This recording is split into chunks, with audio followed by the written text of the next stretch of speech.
El país del sur de Asia enfrenta graves carencias de bienes esenciales, inflación elevada y severos cortes de energía.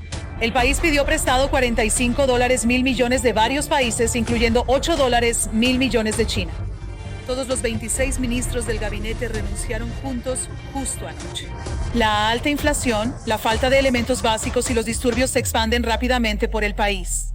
El economista Shashi Dhanatunga afirmó que los préstamos de China causaron miseria en Sri Lanka. Hola a todos.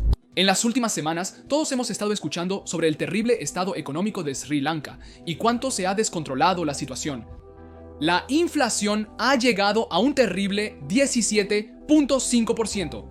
Los exámenes escolares se cancelaron por falta de tinta y papel. Los ministros han renunciado. Al ver este episodio, quizás el presidente también lo haya hecho. Aunque la mayoría en India podría ignorarlo por considerarlo irrelevante, es crucial que te diga que es muy importante estudiar. El fracaso de Sri Lanka. ¿Por qué? Porque tiene algunos indicadores muy importantes con los que podemos mantener un control sobre nuestro gobierno para que no terminemos como Sri Lanka. En este episodio, daremos la explicación más simple de lo que salió mal con Sri Lanka. ¿Cómo llevó imprudentemente el gobierno de Sri Lanka al país a una crisis económica? Y lo más importante, como ciudadanos de India, ¿cuáles son los controles que necesitamos mantener sobre el gobierno de India para que no terminemos como Sri Lanka? Este video es presentado por Cuckoo FM, hablaremos más al final. Comencemos por lo básico para entender el contexto. Sri Lanka es un país con 3 grandes grupos étnicos. El 75% de la población es singalesa, el 11% son tamiles de Sri Lanka y el 4.2% tamiles indios. Y el problema con Sri Lanka comenzó en 1948 cuando se propuso algo llamado la Ley de Ciudadanía de Ceilán. Esta ley buscaba específicamente hacer de Sri Lanka una tierra solo para los cingaleses. Ciudadanos viven. Y lo hicieron al poner 2 calificadores importantes en la ley. Número 1. Esta ley otorgó la ciudadanía solo a aquellas personas que tenían 10 años de residencia ininterrumpida en Sri Lanka y cuyo nivel de ingresos estaba por encima de un cierto nivel estipulado. Entonces, los tamiles de Sri Lanka han vivido allí por mucho tiempo, ¿correcto? Entonces, ¿cuál es el problema? Bueno, el problema aquí era que los tamiles de Sri Lanka a menudo tenían la costumbre de visitar India para visitar a sus parientes y por lo tanto, la mayoría de ellos no calificaban bajo esta cláusula de residencia ininterrumpida. Además, muchos tamiles no lograron cumplir con los niveles de ingresos establecidos. Por lo tanto, solo un lakh de tamiles obtuvo ciudadanía a través de este acto. ¿Qué implicó esto? 7 lakh de personas ya no eran ciudadanos de Sri Lanka. De hecho, más de 3 lakh de tamiles incluso fueron deportados de vuelta a India. Entonces, 7 lakh de personas fueron deliberadas, sistemática y legalmente aisladas en su propia patria, lo que significaba que no tenían empleo, propiedad ni derechos. Tras este movimiento, los grupos cingaleses empezaron a torturar a los tamiles para expulsarlos del país, y lo que siguió después fue un nivel de atrocidad y violencia inimaginable que ni siquiera puedo poner en palabras. Y la peor parte es que se dice que todas estas atrocidades ocurrieron con el apoyo del propio Estado. Aquí es donde en la década de 1960 vimos el surgimiento de rebeldes que comenzaron a formar grupos para enfrentarse directamente al gobierno, y uno de estos rebeldes fue un hombre llamado Velu Pillai Prabhakaran, que formó una organización guerrillera llamada Tigres de Liberación del Elam Tamil o LTT. Esta organización estaba específicamente dirigida a crear un estado independiente para los tamiles en Sri Lanka, en la parte norte y este del país. Y en los próximos 10 años LTT se convirtió en uno de los grupos insurgentes fuertemente armados y crueles del mundo, con su propio ejército, marina y fuerza aérea. Y cuando LTD enfrentó al gobierno de Sri Lanka, esto provocó una gran guerra civil en Sri Lanka. Nuestra gente ha perdido la paciencia y la esperanza, llegando al borde de la frustración. Ya no están dispuestos a ser tolerantes. Es una guerra que ha durado con interrupciones durante un cuarto de siglo, no solo en tierra, sino también en el mar. Los tigres tamiles comenzaron su lucha armada en los 70 debido a la discriminación creciente contra la minoría tamil. Hoy tarde se informa que las fuerzas especiales de Sri Lanka emboscaron y mataron al líder de los tigres tamiles. El ejército de Sri Lanka ha apretado su control sobre las fuerzas tamiles restantes. Su muerte añade énfasis al fin de la lucha de 26 años de los tamiles por crear una patria étnica independiente. Desde 1983 hasta 2009, durante 26 años, el LTT luchó con y sin violencia por un lugar para los tamiles en Sri Lanka. Y no hace falta decir que fue sangriento como el infierno. La guerra civil concluyó con la muerte de Prabhakaran a manos del ejército de Sri Lanka en mayo de 2009. A pesar de que el ejército de Sri Lanka declaró victoria sobre LTT, el daño ya estaba hecho. Se perdieron de 80 a 100.000 vidas, la economía estaba en ruinas. Y en lugar de desarrollar el país después de la independencia, Sri Lanka desperdició 26 años en una guerra civil inútil, que terminó costando al país $200.000 millones. Y aquí es donde comenzó la fase 2 de la deterioración. Chicos, para que un país se recupere de una caída, se requiere un procedimiento de 5 pasos. Primero, identifica la fortaleza única de tu país. Segundo paso, añade valor a la economía mundial. Paso 3. Al aportar valor a la economía mundial, el dinero de tus clientes internacionales fluirá hacia tu país. Y una vez que esto sucede, puedes usar este dinero para desarrollar tu país, crecer tu propuesta de valor existente y crear más activos para entregar más valor a la economía global. Este activo podría ser cualquier cosa, como la mano de obra muy barata en China para la industria electrónica y textil. Para Taiwán fue la industria de semiconductores, para Singapur fue la mano de obra, los puertos y la regulación fiscal.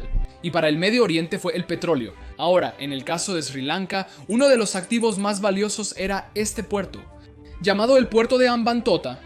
Este es el segundo puerto más grande de Sri Lanka y manejó 1.8 millones de toneladas de GLP y carga a granel seca en 2020. Y la razón por la que este puerto es súper importante es porque, número 1, Hambantota está cerca de 2 de las rutas de envío internacionales más importantes que pasan por el Canal Suizo y el Estrecho de Malaca.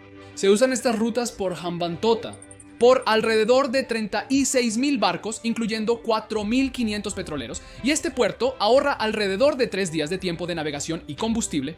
En segundo lugar, la instalación de terminal de aguas profundas de Hambantota tiene la capacidad de atracar los barcos más grandes con la mayor facilidad y eficiencia. Además, tiene mucho espacio de almacenamiento y clima seco todo el año. Tercero, Sri Lanka puede acceder al mercado de depósitos de combustible en Singapur y Fujairah utilizando este puerto. Son 2 de los mayores depósitos de combustible del mundo, suministrando más de 60 millones de toneladas anuales. Por esto, el gobierno de Shillingen tenía gran interés en desarrollar este puerto. Debido a los 26 años de guerra civil, el gobierno de Shillingen no pudo financiar la construcción de este puerto u otros proyectos por sí mismo. Y adivina qué, aquí es donde aparece un querido amigo, y este querido amigo fue tan amable que suministró armas. Al gobierno invirtió dinero en proyectos a largo plazo, e incluso protegió a Sri Lanka en las Naciones Unidas usando su poder de veto. Este amigo no era otro que el generoso Estado de China. Y uno de estos proyectos a largo plazo fue el desarrollo del puerto de Hambantota. ¿Sabías? China usó una estrategia brillante para captar a Sri Lanka. Lo peor es que no es solo Sri Lanka, sino otras 40 naciones económicamente más débiles que China está atrapando en este momento. La pregunta es, ¿qué es esta trampa y cómo se desarrolla realmente? Muy simple. Paso número 1. Dado que China sabe que es difícil para las naciones económicamente más débiles como Sri Lanka obtener préstamos pesados, ya sea del Banco Mundial u otros países, China aparece y les da una cantidad increíble de préstamo. China concedió un préstamo de $1.000 millones a Sri Lanka para la construcción del puerto de Hambantota. Sigue el paso 2, las condiciones. China puso como primera condición a Sri Lanka y otros países que, para recibir este préstamo, mayormente solo las empresas chinas obtienen contratos para esos proyectos de desarrollo. Por lo tanto, China te presta $1.000 millones que debes devolver a una empresa china para la construcción del puerto. Y esta empresa realmente te conseguirá trabajadores chinos que realmente serán pagados con el mismo dinero que realmente se te prestó. Y la peor parte es que estas empresas chinas incluso pueden sobrefacturarte, en caso de que piensen que el proyecto necesita más dinero, y por este dinero podrías tener que volver a China de nuevo. Así que prácticamente el dinero fluye principalmente de vuelta a China, pero en papel deberás una deuda de $1.000 millones a China junto con un fuerte interés. La empresa que construyó el puerto de Hambantota fue China Harbour. Además, la segunda condición es que estos préstamos están respaldados por un depósito en efectivo de los países receptores en el banco. Por ejemplo, debes mantener $200 millones, millones en una cuenta controlada por China. Y si no puedes devolver el préstamo o los intereses, China puede retirar directamente el dinero de esa cuenta. Y por último, mientras que los prestamistas del Banco Mundial otorgan préstamos con un interés del 1 a 2%, China ofrece muy generosamente estos préstamos con un interés del 4 a 6%. Además de eso, mientras que el plazo de reembolso de los préstamos convencionales suele ser de 28 a 30 años, los préstamos chinos suelen tener que ser reembolsados en solo 10 a 15 años. Así que básicamente paga más intereses en menos tiempo con depósitos en efectivo que están completamente en manos de los chinos. Ahora, si estos países son tan débiles económicamente, ¿cómo pueden devolver estos préstamos con altos intereses? Bueno, adivina qué, China sabe que no pueden devolver el préstamo. Entonces, ¿es esto una pérdida para China? Bueno, no realmente. Porque aquí es donde entra el paso 3, que es el control. Aquí es donde, si no puedes pagar el préstamo, China directamente se lleva tu activo y comienza a usarlo para sí misma. Y esto es exactamente lo que sucedió con el puerto de Hambantota. China otorgó un préstamo de $1.000 millones a Sri Lanka con un interés del 6.3%. Y dado que el gobierno no pudo devolver el préstamo, China se llevó el puerto de Hambantota por un arrendamiento de 99 años, junto con 15.000 acres adicionales de tierra. Ahora, si miras lo que China obtuvo de esto, verás que obtuvo todos los beneficios de la posición estratégica del puerto. Además, obtiene una ventaja militar con la proximidad a India. Y lo más importante, si miras este tipo de proyectos en el mapa de Sri Lanka, verás que esto no sucedió una o dos veces, sino varias. Y una y otra vez para proyectos de madera, plantas de energía de carbón, ferrocarriles, aeropuertos, complejos habitacionales y mucho más. Y el monto total de estos préstamos solo de China asciende a $12.000 millones, $1.000 millones. Ahora la pregunta aquí es, ¿qué diablos obtiene China de todo esto? Esto requiere un video aparte. No estoy tratando esto por exceso de información, pero si quieres que lo haga, comenta abajo. Lo cubriré pronto como Tanishq. Volviendo a Sri Lanka, además de la creciente deuda, la industria turística que formaba el 10 a 12% del PIB de Sri Lanka se derrumbó completamente tanto por el COVID como por los atentados de Pascua. Debido al conflicto entre Rusia y Ucrania, los precios del petróleo aumentaron, drenando gran parte de las reservas extranjeras de Sri Lanka solo en la compra de este recurso. Esto y muchos más préstamos e inversiones malas comenzaron a aumentar la deuda externa de Sri Lanka a un nivel muy peligroso. Y si miras este gráfico, verás que en realidad subió al 119% del PIB en 2021. Las reservas extranjeras bajaron de $9.9 mil millones en 2018 a $2.3 mil millones en febrero de 2022. Entonces, los políticos de Sri Lanka no son analfabetos, ¿cierto? Incluso ellos tienen líderes capaces de entender finanzas básicas. Entonces, ¿cómo diablos tomaron dinero tan imprudentemente y deterioraron la economía a un nivel tan patético? Bueno, en resumen, una gran parte del gobierno estaba controlada por una sola familia, y gracias a su extraordinaria dedicación por la corrupción, la economía del país ha dado todos los pasos posibles de manera incorrecta. Desde 2005 hasta 2015 estuvo bajo un hombre llamado Mahinda Rajapaksa, y aquí es donde ocurrió la trampa de la deuda china. Desde 2015 hasta 2019 estuvo bajo un hombre llamado Sirisena, seguido por Gotabaya Rajapaksa, que no es nadie, que no es otro que el hermano de Mahinda. Además, los chinos financiaron la elección distribuyendo subsidios y regalos gratuitos poco realistas. Estos subsidios les consiguieron votos, pero también pusieron a personas corruptas al mando. Y hoy, Gotabaya Mahinda, sus dos hermanos mayores y el hijo de Mahinda supervisan departamentos y agencias que controlan colectivamente casi el 70% del presupuesto de Sri Lanka. Ahora puedes imaginar lo fácil que habría sido tomar malas decisiones con unos pocos cientos sobornos de crore por miles de millones en propiedad pública entregada a China. Así es como, damas y caballeros, debido a una sangrienta guerra civil, debido a la sobreconcentración de poder, debido a la corrupción y malas decisiones financieras, hoy los ciudadanos de Sri Lanka se enfrentan a una crisis económica que solo empeora día con día. Esto me conduce al punto crucial del episodio. Y esas son las lecciones que nosotros, como ciudadanos de India, necesitamos aprender del fracaso de Sri Lanka para que podamos mantener un buen control sobre el gobierno de India. Antes de seguir, agradezco a Kuku FM por apoyar nuestro contenido. Si desean aprender más de geopolítica en su idioma, les recomendaría el programa del cambio del orden mundial en Kuku FM.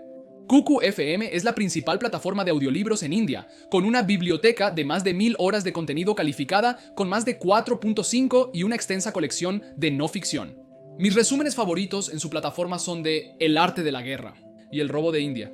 Si te interesan estos temas, usa el código THINK20 para un 20% de descuento en tu suscripción. Además de eso, las primeras 1000 personas pueden obtener un 50% de descuento si usan 50 a través del enlace en la descripción. Continuando, la primera lección que necesitamos aprender es que la segregación comunitaria es una de las mayores amenazas para la economía y la paz del país, por lo que si ves que ningún país que persiguió a las minorías jamás lo logró, un gran progreso. Y al mismo tiempo, cada país que superó la segregación comunitaria está en la cima del mundo hoy. Un caso clásico es Singapur. Pero en este caso, si ves que la guerra civil le costó a Sri Lanka $200 mil millones, 26 años de tiempo dorado para crecer. Y más importante aún, las vidas de 80 a 100 mil personas, y solo Dios sabe cuántos animales perdieron la vida durante la guerra y durante los bombardeos. Siempre vigila al gobierno y no permitas la segregación de comunidades. Según clase, casta o religión. Lección número 2. Cada vez que el poder se concentra en un hombre, una familia, un partido o incluso una empresa, es más probable que conduzca a un desastre. Lo verás en todas partes, desde el Imperio Romano hasta Nestlé, Sri Lanka y Venezuela.